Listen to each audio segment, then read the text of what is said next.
Welcome back to Boilers and Beyond. I'm your host, Jordan Jones. It's been a while since we've been here with a new episode. Thank you to you all listening for bearing with me a little bit. It's been a busy few months for me recently with graduation, graduating from Purdue back in May about a month ago, getting a job all lined up and secured, finding a new apartment, and all the fun things that come with graduating college and entering the real world. But we're back here today. We will be back here more regularly as the summer goes along, as we get closer to kickoff of another season of Boilermaker football. As I record this here on Wednesday afternoon, just 80 days away. I know it feels long, but you know it's in the near future. Only 11 more weekends, and you know with the summer going by, it'll go by quick, and we'll be to kickoff before we know it. There is plenty of Purdue news to discuss, though. You know, as the COVID pandemic is starting to come to an end, college sports are getting back to normal. In-person recruiting, official visits, camps, all of that's coming back, and Purdue has been in on the action along with every other school in major college athletics. Got some commitments to discuss and a whole lot of recruiting news and changes to, you know, some of the institutions in college sports. So let's jump on in. Recruiting officially came back on June 1st.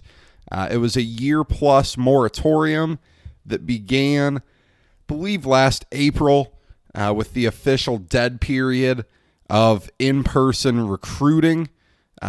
Certainly, coaches could still go scout players to some degree, but you know, not really allowed to host players for official visits on campus, any of that stuff. So, you know, ever since June 1st, Purdue's had visitors on campus almost nonstop. And that began with a big football camp on the first weekend that's led to two commits in the 2022 class that have come in the past few days. The first one coming from Michigan offensive lineman Cross Watson. I haven't seen a ton of tape on him. You know, one of the harder things to do when trying to analyze this stuff is get quality tape of a guy right when they first commit, especially when they haven't played their senior season yet. But, you know, for the most part, it's a standard offensive line commit who seems to be pretty versatile, has some ability to play both outside and inside. Regardless, he's going to need to put on some weight, sitting down around 260 right now. You know, you got to be bigger than that in the Big Ten. Again, completely normal. The vast majority of offensive line recruits end up redshirting their freshman year to begin with.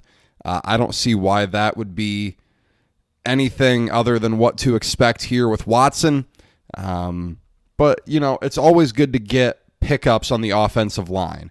I've said it before and I'll say it again.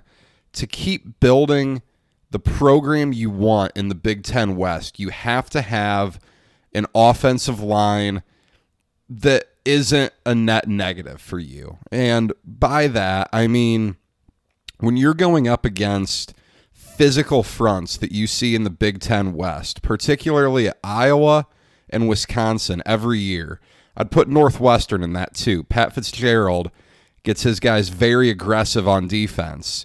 You have to have an offensive line that can handle that for 60 minutes. And by building up more depth, that's one way to do it. You know, if you need substitutions, you're going to be able to do it.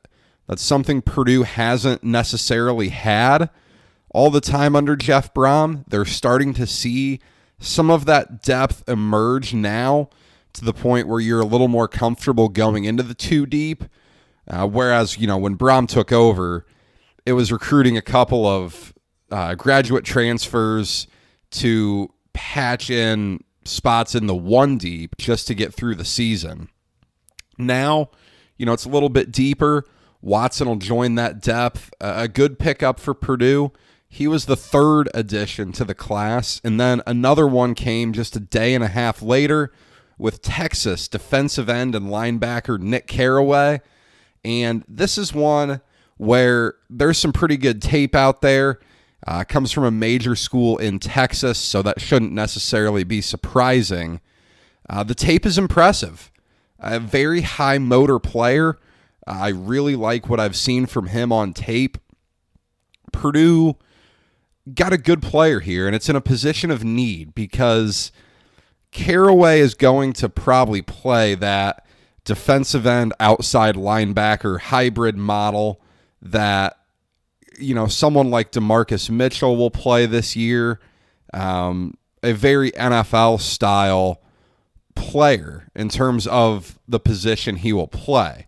Obviously, we're a ways away from determining whether Carraway is an NFL player or not, but the position he will play is something you see a lot in the NFL. Sometimes he'll have his hand up, sometimes he'll have his hand down. That's something that Purdue's starting to put a priority on. That's something you're going to have to do. And with Jeff Brohm saying publicly that he wants his defenses to be more aggressive, and he said he wants it to be like playing offense on defense, these are the guys you're going to need. Someone who can get in the backfield, someone who's fairly quick. I consider Carraway to be fairly quick for his size, and, go make a play in the backfield. Be disruptive. And with Purdue's top pass rushers, George Karlaftis, DeMarcus Mitchell, probably gone after this year, I think this is a really important addition. Not that Carraway is any shoe-in to come in and play immediately, but it's, again, a position of need where you can stockpile some depth. Watson and Carraway join quarterback Brady Allen, linebacker Dominic Moon in the 2022 class. The two previous commits, both from Indiana. So, that's good to get this class going a little bit. It will only continue to develop here. Today's June 16th. I can almost guarantee there will be another commit by the end of June. And by the time high school season gets started in mid-August, I think you're going to see a class probably sitting in double digits. And who knows how big the class will get. On the flip side, right next door to Ross-Ade, Mackey Arena has been seeing its fair share of visitors as well, and that led to yet another commitment in the 2022 class in Camden Heide, a 4-star wing player from the state of Minnesota. Very extensive offer list, very hotly pursued by schools in that area. Minnesota, Creighton, believe Ohio State offered, believe Xavier offered. Arizona was hot in pursuit of him before Sean Miller got fired for breaking every NCAA rule possible. Heidi's a really good pickup for Purdue. He is probably a guy you would expect to see play the 3, could probably play the 2, could maybe play the 4. But the 3 is probably his most natural spot. Looking at some of his tape, he is pretty athletic at 6'7", 210 pounds. He's a good shooter, which obviously it's pretty rare anymore that Purdue will bring in a player who cannot shoot. Matt Painter puts such a priority on that aspect of the offensive game. It's so important in their motion offense because it does a great job of getting guys open looks on the perimeter, just through, the dribble handoffs, through the post entries, through the off-ball screens. All of that stuff does a really good job of getting Purdue's wing players open on the perimeter. Heidi's another guy who's going to be able to knock those shots down. He joins Fletcher Lawyer of Fort Wayne Homestead and Braden Smith of Westfield as 2022 commits so far.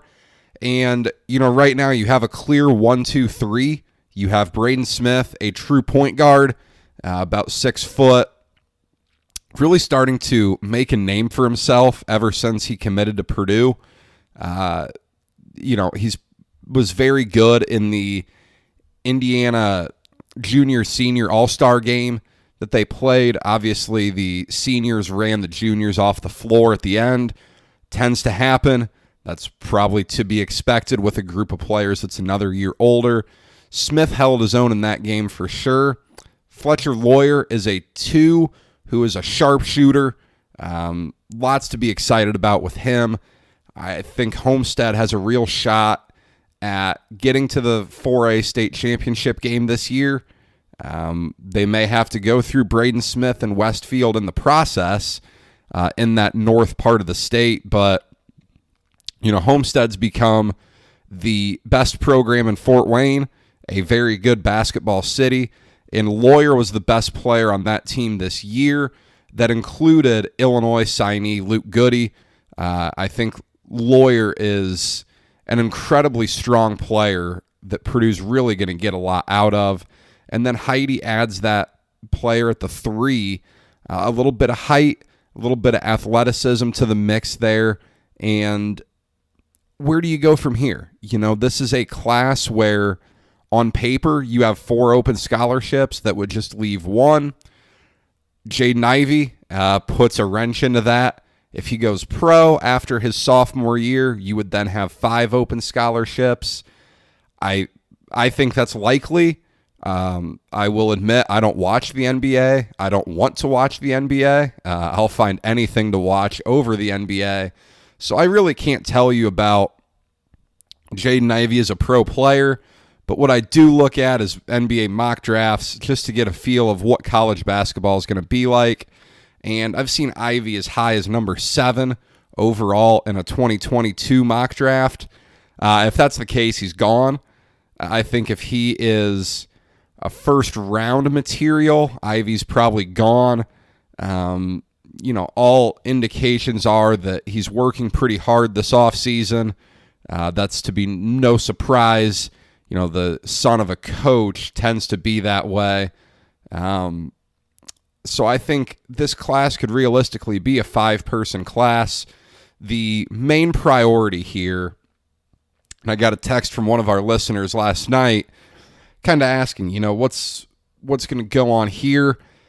The easy answer is Jalen Washington, the 5-star forward from Gary Westside.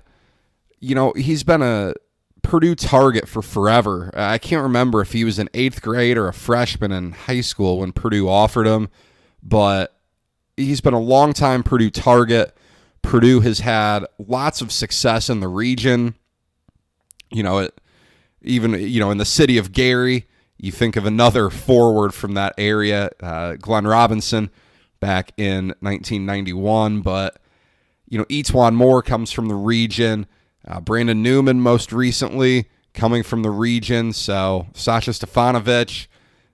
It's a strong Purdue area. Purdue's recruited well there in the past, especially Brandon Brantley really has his foot in the door well up there. So, Washington is the top priority. Getting a guy like him would be an unbelievable cap to this class. Whatever they decide to do with that 5th scholarship, if you can get Washington, that'd be great. They've offered a couple of dynamic guards in this class, Seth Trimble, Justice Williams. We'll see what comes of those. Purdue was in sort of late on them in terms of the recruiting cycle. That's nothing that can't be overcome.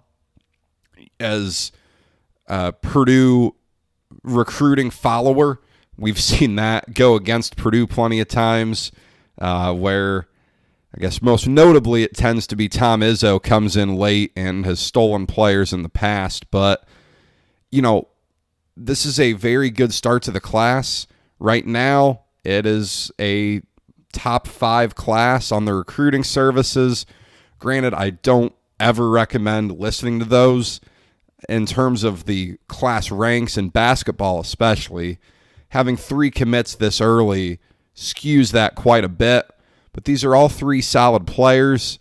And also on the basketball recruiting note, a notable offer in 2023 went out to Miles Colvin, a 6'4", 6'5" guard from Heritage Christian in Indianapolis. If the last name Colvin sounds familiar to you as a Purdue fan, it probably should. Miles is the son of Purdue football legend Roosevelt Colvin, the former NFL defensive end, and Colvin's sister Raven will be a freshman on the Purdue volleyball team this fall. Certainly a family of Boilermakers. Miles may end up joining that. Obviously, that is not it's not a commitment yet, but it could end up happening. We'll see where that goes. Again, he's a 2023, so he still has 2 years of high school left. But that's a name to keep on the radar, especially for those of you that are like me and really follow the state of Indiana more than anything else. Certainly a name to keep an eye on in 2A, where you don't always hear of some big Division I talent leading their teams, but Miles Colvin's definitely going to be one of those. They'll be a contender in 2A for sure. The transfer portal, ever since the one-time transfer rule got approved, it still seems to never end. Basketball's impact is, probably minimal. Matt Painter's never going to be a guy, at least not yet going to be a guy who really relies on the portal to construct his roster. He'll get the occasional graduate transfer, I think, but past that, he's never going to be someone who's bringing in 3 or 4 transfers a year. Obviously, you lose Aaron Wheeler, St. John's, Emmanuel Duwana to Tennessee State, but, those guys are also replaced on the roster by Caleb First and Trey Kaufman-Wren. So, I don't think either of those are going to be massive losses. On the flip side, though, with football, this is significant. Purdue is in a spot where, and I think any school similar to Purdue, where you don't have, some established tradition and established culture the way Alabama or, in the Big Ten, Penn State, Ohio State, Michigan, Wisconsin do, you're going to need to use the portal quite a bit. Purdue's lost plenty of transfers. Malik Carr was the big one that we've touched on here on the podcast plenty. Still a puzzling one, but seems to be one Purdue wasn't going to avoid when he decided that basketball was that important. Some of the other ones since our last episode, Stephen Faucheux, former 4-star defensive tackle, is headed to Marshall to play on the offensive line. Tyreek Murphy, who left the team a while ago, former 4-star running back who was cited for marijuana possession the night before the season opener. He's headed to Rhode Island. He's an East Coast kid, so it makes sense. And Giovanni Howard wrapped up one of the more bizarre transfer portal situations you'll see. Entered the portal, decided to come back to Purdue, re-entered the portal, and ends up at Charlotte. Who really knows what went on there, but nonetheless, he's out. You bring in some really good talent, though. A few SEC transfers on the defense. You've got O.C. Brothers from Auburn. You have Joe Anderson, defensive lineman from South Carolina. So, a couple of talented guys there. Jamari Brown, defensive back from Kentucky as well. So, you've got those guys. DeMar J. Lewis, defensive lineman from Indiana. Tyler Witt, Western Kentucky offensive lineman who will probably start this year. And then Brock Thompson, a Indianapolis native from Marshall. He was the Thundering Herds' best receiver a year ago.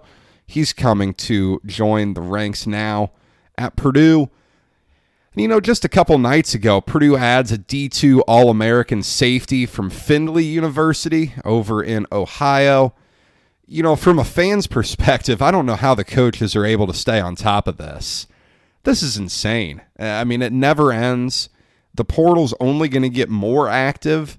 I'll be interested to see what it's like during the season. Are we going to see guys up and leave after 3 games, I don't know. It's going to be really, really weird. I am all for the athletes getting more power to them. They obviously drive a lot of money.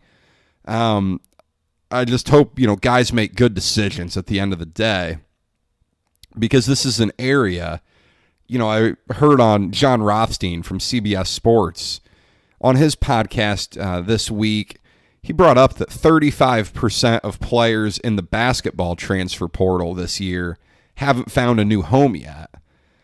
I mean, that's insane.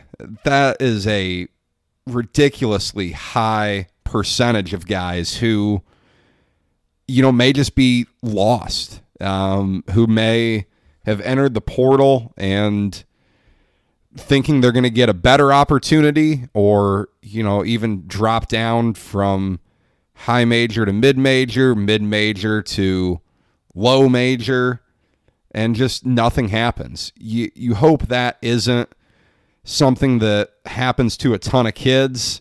Obviously, that's pretty disappointing, but, I don't know how you avoid that when you have both high school recruits coming in and transfer portal guys, and you still have, in basketball, you only have 13 scholarships to deal with. That's pretty significant.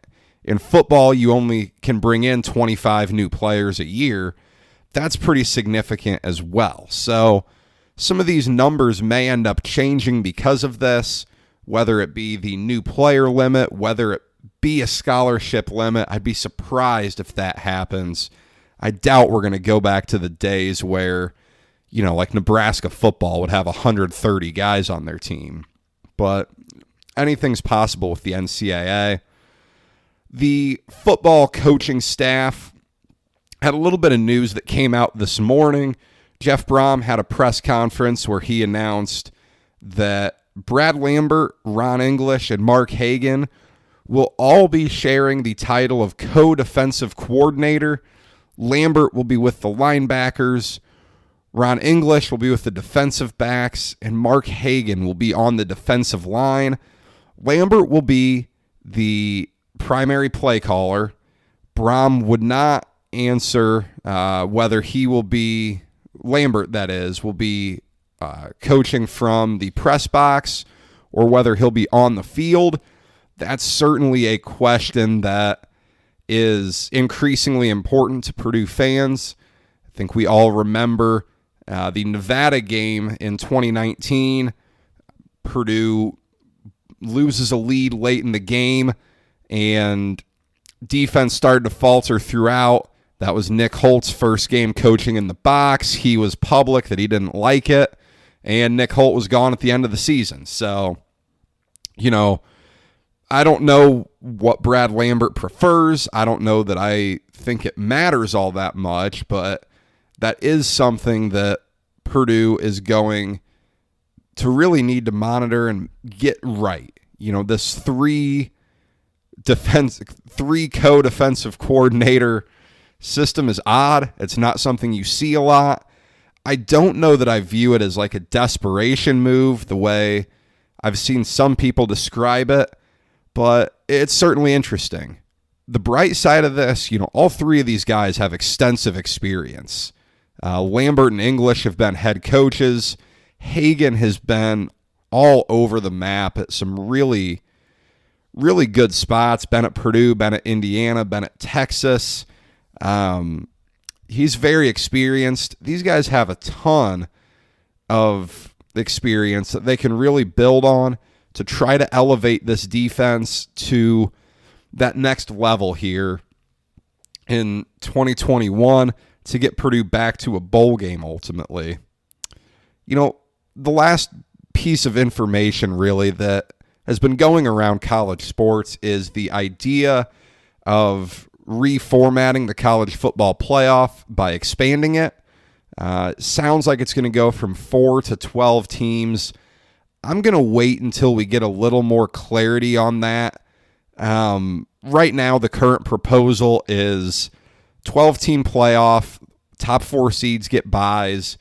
The 5 through 12 round would be on home fields. Everything after that would be in a bowl game setting at a neutral site.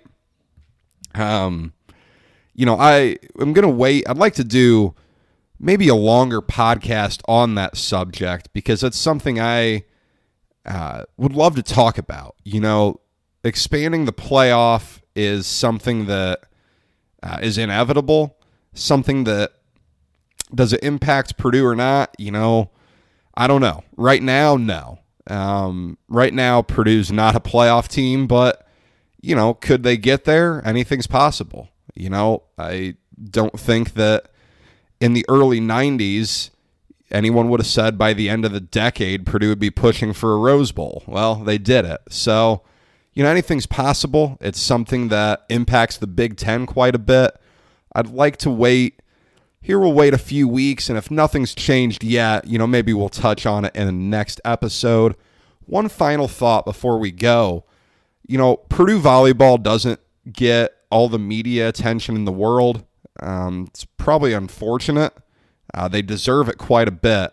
So we'll give them a shout out here. Got to the Elite Eight this year, and with the COVID-free year of eligibility, both the seniors from last year's team, Caitlin Newton and Jenna Otek, are going to come back and play one more year for the Boilers in Holloway Gymnasium. That's really cool.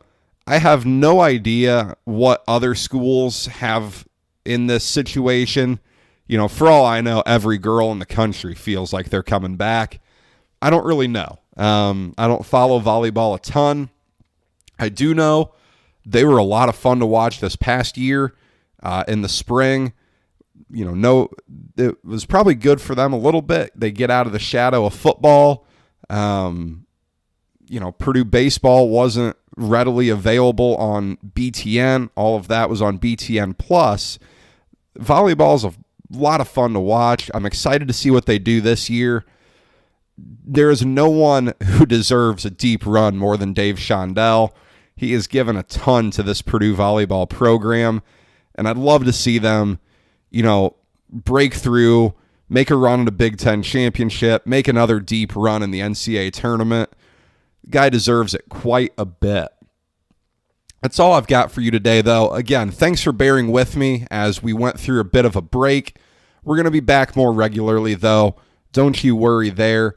Make sure to give the show a follow on Twitter @BoilersBeyond and send me some questions. I'd love to get a little more interactive Q&A episode coming from the audience. So, anything you've got, whether it's Purdue sports, whether it's Big Ten, college sports as a whole, let me know. I will certainly touch on it on the show. Until next time, enjoy the summer, enjoy Father's Day weekend, and stay safe as the pandemic is starting to end and we're getting back to normal life. So enjoy it.